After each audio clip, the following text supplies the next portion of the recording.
രാജ്യം ഗുരുതരമായ സാമ്പത്തിക പ്രതിസന്ധിയിലേക്ക് പോവുകയാണ്. വരും ദിവസങ്ങളിൽ ഇന്ധനവില വീണ്ടും കൂട്ടും, ഒപ്പം തന്നെ വിലക്കയറ്റം രൂക്ഷമാകും. അങ്ങനെ ഒരു അവസ്ഥയിലേക്ക് കാര്യങ്ങൾ പോവുകയാണ്. ഇന്ന് കേന്ദ്രമന്ത്രിസഭാ യോഗമുണ്ട്. ചില പ്രഖ്യാപനങ്ങളൊക്കെ ഉണ്ടാകാൻ സാധ്യതയുണ്ട് എന്നാണ് കേൾക്കുന്നത്. എന്തൊക്കെയാകും ഇന്ന് കേന്ദ്രമന്ത്രിസഭാ യോഗത്തിന് ശേഷം ഉണ്ടാകുന്ന തീരുമാനങ്ങൾ എന്നത് രാജ്യം ആകാംക്ഷയോടെ കാത്തിരിക്കുകയാണ്. ഇപ്പോൾ എന്നോടൊപ്പം ഫെമിന കൂടി ചേരുകയാണ് ദില്ലിയിൽ നിന്ന്. നോക്കാം എന്താണ് രാജ്യതലത്തിൽ സംഭവിച്ചുകൊണ്ട് ഇരിക്കുന്നതെന്ന്. Femina, good morning. രാജ്യം വലിയൊരു സാമ്പത്തിക പ്രതിസന്ധിയിലേക്ക് പോകുന്ന സാഹചര്യമാണ്. അതീവ ഗുരുതരമായൊരു പ്രതിസന്ധിയുടെ വക്കിൽ നിൽക്കുകയാണ് ഇന്ന് ഇന്ത്യ. ഇന്ന് കേന്ദ്രമന്ത്രിസഭാ യോഗം ചേരുന്നുണ്ട്. ഒരുപക്ഷെ ചില തീരുമാനങ്ങൾക്കും പ്രഖ്യാപനങ്ങൾക്കും സാധ്യതയുണ്ട് എന്നാണ് കേൾക്കുന്നത്.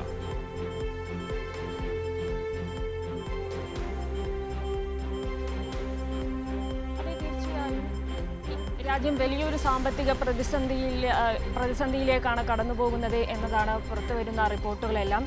പ്രത്യേകിച്ച് ഇന്ധന വിലവർധനവും അതുപോലെ തന്നെ തുടർന്നുണ്ടാകാവുന്ന വിലക്കയറ്റവും എല്ലാം സാധാരണക്കാരായിട്ടുള്ള ജനങ്ങളെ വലിയ പ്രതിസന്ധിയിലാണ് ആക്കിയിരിക്കുന്നത്. കഴിഞ്ഞ ദിവസങ്ങളിലാണ് പെട്രോളിൻ്റെയും ഡീസലിൻ്റെയും അതുപോലെ തന്നെ CNGയുടെയും വില വർദ്ധിപ്പിച്ചത്. ആഴ്ചയിൽ തന്നെ 2 വട്ടം ഇത്തരത്തിൽ ഇന്ധനവില വർദ്ധിപ്പിക്കുന്നത് ജനജീവിതത്തെ ദുസ്സഹമാക്കിയിട്ടുണ്ട്. ഈ ഘട്ടം ഘട്ടമായിട്ട് ഇന്ധനവില വർദ്ധിപ്പിക്കുക എന്ന ഒരു പദ്ധതിയാണ് കേന്ദ്രം ആവിഷ്കരിക്കുന്നത്. പ്രത്യേകിച്ചും ഈ പെട്രോളിൻ്റെയും ഡീസലിൻ്റെയും വില ഒരാഴ്ചയിൽ തന്നെയാണ് 2 വട്ടം വർദ്ധിപ്പിച്ചത്. ഇത്തരത്തിൽ 15 രൂപയോളം വർദ്ധിപ്പിക്കാനുള്ള ഒരു പദ്ധതിയാണ് കേന്ദ്രത്തിൻ്റെ ഭാഗത്തു നിന്നുള്ളത്. ഈ യുക്രൈൻ റഷ്യ യുദ്ധ സമയത്തും ഇതുപോലെ ഒരു 10 രൂപയോളം ഘട്ടം ഘട്ടമായിട്ട് വർദ്ധിപ്പിച്ചിരുന്നു. അത്തരത്തിൽ ഈ എണ്ണ കമ്പനികളുടെ ഈ നഷ്ടത്തിൻ്റെ ഭാരം സാധാരണ ജനങ്ങളുടെ മേൽ അടിച്ചേൽപ്പിക്കാനുള്ള ഒരു ശ്രമമാണ് കേന്ദ്രത്തിൻ്റെ ഭാഗത്തു നിന്നുണ്ടാകുന്നത്. വലിയ തരത്തിലുള്ള പ്രതിഷേധമാണ് ഇത്തരത്തിൽ ഇന്ധനവില വർധനവിനെതിരെ ഉയരുന്നത്. ഇന്നലെ CPM general secretary MA baby അടക്കം ശക്തമായിട്ടാണ് ഇത്തരത്തിൽ കേന്ദ്രത്തിൻ്റെ ഈ പിടിപ്പുകേടിന് ജനങ്ങളുടെ മേൽ അടിച്ചേൽപ്പിക്കുന്നതിനെതിരെ വിമർശിച്ചത്. പ്രത്യേകിച്ച് ഇന്ധന ഉപഭോഗം നിയന്ത്രിക്കണമെന്നും അതുപോലെ തന്നെ വിദേശ നാണ്യം ലാഭിക്കുന്നതിനായി വിദേശ യാത്രകൾ ഒഴിവാക്കണം, അതുപോലെ തന്നെ സ്വർണ്ണ ഉപഭോഗം കുറയ്ക്കണമെന്നൊക്കെയായിരുന്നു പ്രധാനമന്ത്രി നിർദ്ദേശം നൽകിയത്. എന്നാൽ പ്രധാനമന്ത്രി തന്നെ ഇത്തരത്തിൽ വിദേശയാത്ര നടത്തുന്ന ഒരു സമീപനമാണ് സ്വീകരിക്കുന്നത്. കഴിഞ്ഞ ദിവസം പ്രധാനമന്ത്രി ഇറ്റലിയിൽ സന്ദർശിച്ചത് നമ്മൾ കണ്ടതാണ്. അത്തരത്തിൽ രാജ്യം വലിയ ഒരു സാമ്പത്തിക പ്രതിസന്ധി നേരിടുമ്പോൾ പ്രധാനമന്ത്രി വിദേശ സന്ദർശനം നടത്തുന്നു എന്നത് മാത്രമല്ല രാജ്യത്തെ പ്രശ്നങ്ങളെ അഭിസംബോധന ചെയ്യുന്നില്ല എന്നതാണ്. ഇറ്റാലിയൻ പ്രധാനമന്ത്രി നരേന്ദ്രമോദി മെലഡി കൊടുക്കുന്ന വീഡിയോ ഒക്കെ കഴിഞ്ഞ ദിവസങ്ങളിൽ പുറത്തു വരുന്നു. അത്തരത്തിൽ പ്രധാനമന്ത്രിക്കെതിരെ വിമർശനം ശക്തമാണ്. രാജ്യം വലിയൊരു സാമ്പത്തിക പ്രതിസന്ധിയിലൂടെ കടന്നു പോകുമ്പോൾ ആ പ്രശ്നങ്ങളെ അഡ്രസ്സ് ചെയ്യാത്ത പ്രധാനമന്ത്രിക്കെതിരെ അതാണ് പ്രധാനപ്പെട്ട ചോദ്യം. എന്തുകൊണ്ടാണ് രാജ്യം നേരിടുന്ന ഗുരുതരമായ സാമ്പത്തിക പ്രതിസന്ധിയെ, ഇന്ധന പ്രതിസന്ധിയെ, ഊർജ്ജ പ്രതിസന്ധിയെ രാജ്യത്തിന്റെ ഭരണാധികാരി അഡ്രസ് ചെയ്യാത്തത്? എന്തുകൊണ്ടാണ് അതിലൊരു മറുപടി പറയാത്തത്? ചോദ്യം ഈ നാട്ടിലെ മനുഷ്യർ ചോദിക്കുകയാണ്. ദേശീയ മാധ്യമങ്ങൾ ചോദിക്കില്ല, ഇനി ചോദിക്കുന്ന മാധ്യമങ്ങളോട് പ്രധാനമന്ത്രി മറുപടിയും പറയുകയില്ല. അത് നമുക്കറിയാവുന്നതാണ്. പക്ഷേ അതൊരു പ്രധാനപ്പെട്ട വിഷയമല്ലേ? എന്തുകൊണ്ട് ഇതിനെക്കുറിച്ച് കേന്ദ്രം ഭരിക്കുന്ന പാർട്ടി മിണ്ടുന്നില്ല? അവരുടെ പിടിപ്പുകേട് കൊണ്ട് കണ്ടാണല്ലോ ഈ പറയുന്ന ഗുരുതരാവസ്ഥയിലേക്ക് ഇത് രാജ്യം എത്തി നിൽക്കുന്നത്. ഫെമിന, ഞാൻ മനസ്സിലാക്കുന്നത് ഈ വരും ദിവസങ്ങളിൽ ഇപ്പോൾ കൂട്ടിയ ഇന്ധനവിലയുണ്ടല്ലോ, പെട്രോൾ ഡീസൽ വില, അത് വീണ്ടും കൂടും.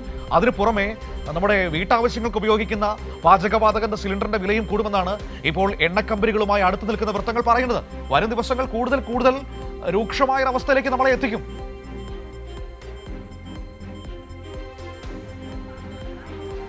അത് തീർച്ചയായും നേരത്തെ പറഞ്ഞതുപോലെ തന്നെ ഈ ഘട്ടം ഘട്ടമായിട്ട് ഇത്തരത്തിൽ പെട്രോളിൻ്റെയും ഡീസലിൻ്റെയും വില വർദ്ധിപ്പിക്കാൻ തന്നെയാണ് കേന്ദ്രത്തിൻ്റെ പദ്ധതി. അത്തരത്തിൽ വലിയ സമ്മർദ്ദമാണ് പൊതുമേഖലാ എണ്ണ കമ്പനികളുടെ ഭാഗത്ത് നിന്ന് കേന്ദ്രത്തിനുള്ളത്. 15 രൂപയോളം വർദ്ധിപ്പിക്കണമെന്നാണ് എണ്ണ കമ്പനികൾ ആവശ്യപ്പെട്ടിട്ടുള്ളത്. അതുപോലെ തന്നെ ഗാർഹിക LPGയുടെ വിലയും വരും ദിവസങ്ങളിൽ വർദ്ധിപ്പിച്ചേക്കും. 60 രൂപയെങ്കിലും വർദ്ധിപ്പിക്കാനാണ് സാധ്യത എന്നുള്ള തരത്തിലാണ് റിപ്പോർട്ടുകൾ പുറത്തുവരുന്നത്. അത്തരത്തിൽ രാജ്യത്തെ ഇന്ധന പ്രതിസന്ധി രൂക്ഷമാണ്. പ്രത്യേകിച്ച് ഈ പശ്ചിമേഷ്യൻ യുദ്ധ സാഹചര്യം ഉണ്ടാക്കിയ ഒരു പ്രതിസന്ധി അത് ഫലപ്രദമായിട്ട് കാര്യക്ഷമമായി നേരിടുന്നതിൽ കേന്ദ്ര സർക്കാരിനുണ്ടായിട്ടുള്ള വീഴ്ചയാണ് രാജ്യത്ത് ഇത്തരത്തിൽ ഇന്ധന പ്രതിസന്ധി രൂക്ഷമാക്കിയത്.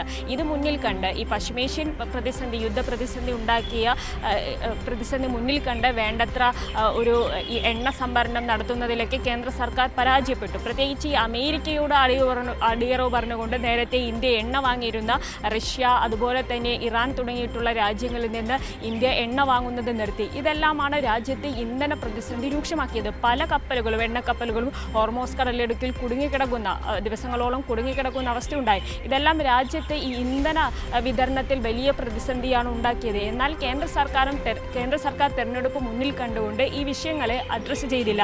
രാജ്യത്തെ ഇന്ധന പ്രതിസന്ധി ഇല്ല എന്ന് ആവർത്തിച്ചു പറയുകയായിരുന്നു പെട്രോളിയം മന്ത്രാലയവും കേന്ദ്രവും ഈ തെരഞ്ഞെടുപ്പിൻ്റെ പശ്ചാത്തലത്തിൽ ചെയ്തുകൊണ്ടിരുന്നത്. എന്നാൽ തെരഞ്ഞെടുപ്പ് കഴിഞ്ഞ ഉടനെ ഈ ഇന്ധന വില വർദ്ധിപ്പിക്കുന്ന ഒരു രീതിയാണ് കാണുന്നത്. ഇതാണിപ്പോൾ രാജ്യത്ത് ഇത്തരത്തിൽ പ്രതിസന്ധി രൂക്ഷമാക്കിയിരിക്കുന്നത്. എന്നാൽ ഈ ഇന്ധന വില വർദ്ധിപ്പിക്കുകയും അതുപോലെ തന്നെ രാജ്യത്തെ ജനങ്ങളോട് അവരുടെ ജീവിത ശൈലി നിയന്ത്രിച്ചുകൊണ്ട് ഇന്ധന ഉപഭോഗം കുറയ്ക്കണമെന്നുമാണ് കേന്ദ്രം ആവശ്യപ്പെടുന്നത്.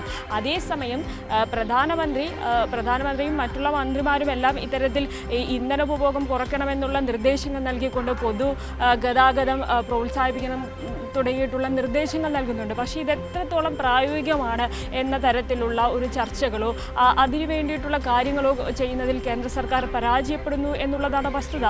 രാജ്യത്ത് ഇപ്പോൾ ഇന്ധന പ്രതിസന്ധി രൂക്ഷമാവുകയും ഇത്തരത്തിൽ ഇന്ധന വില വർദ്ധിക്കുകയും ചെയ്യുകയാണെങ്കിൽ വർദ്ധിക്കുകയാണ് ചെയ്തിട്ടുള്ളത്. സ്വാഭാവികമായിട്ടും വരും ദിവസങ്ങളിൽ വിലക്കയറ്റം ഉണ്ടാകും. ഇന്ന് തന്നെ ദില്ലിയിലെ വിവിധ ഡ്രൈവർമാരുടെ